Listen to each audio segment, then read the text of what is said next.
For those of you that don't know why you were brought to this earth, you are looking for your purpose. You keep on asking, what is my purpose? Let me tell you how to discover your purpose now.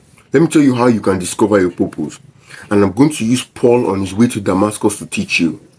When Paul was on his way to Damascus, a light shone in his eyes. He was going to go and persecute Christians. And as the light shone in his eyes, he fell down to the ground and he heard the voice. Acts 26 verse 14 to 18. And the voice said, Saul, Saul, why are you persecuting me? You are only hurting yourself by persecuting me, like a donkey kicking against his master's stick. And then Paul said, who are you, Lord? And then the voice said, I am Jesus, the one whom you are persecuting. And as Jesus introduced himself, Jesus now said, but get up and stand on your feet. I have appeared to you to appoint you as my servant. You are to tell others what you have seen of me today and what I will show you in the future. I will rescue you from the people of Israel and from the Gentiles to whom I will send you. You are to open their eyes and return them from the darkness to the light and from the power of Satan to the power of God, so that through their faith in me, they will have their sins forgiven and they will be part of God's chosen people. Did you catch that? When Jesus appeared to Saul, Saul first of all said, who are you, Lord? And then Jesus introduced himself.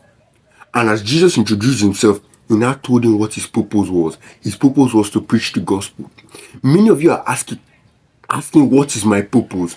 That is wrong. You are not meant to be asking what is my purpose. You are meant to be asking, who are you, God? It is in the place of knowing God that you discover who you really are.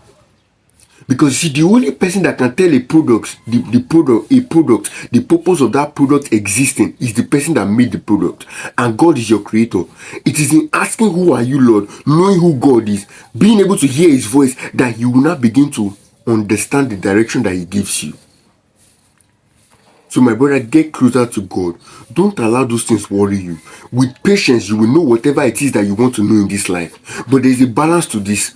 I'm not telling you that you should, freeze every aspect of your life and just start reading the Bible and praying every day and ignoring everything. No. If you give your life to God and you are a doctor, continuously be a doctor. As you are knowing God, God can use you to manifest his presence there.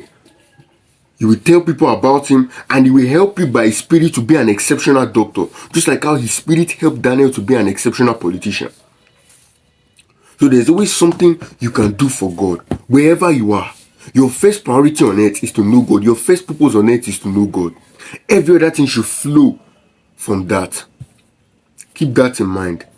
Never allow your secondary responsibility to replace your primary responsibility. Do not allow your time with God to turn to time with people.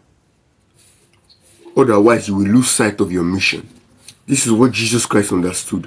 That is why even when people chased after him multiple times, he would still run away from them and go into the wilderness where he would pray. Because prayer keeps you focused on the mission, keeps you focused on God. And that is what keeps you standing. Never neglect your time with God. For it is only God that truly loves you. All the people that gathered around Jesus Christ, they wanted more from him, not more for him. The same crowd that were shouting Hosanna in the highest in Jerusalem were the same crowd that were shouting crucify him. Therefore, my brother, nobody really loves you except for God. He that strengthens needs to be strengthened. He that heals needs to be healed.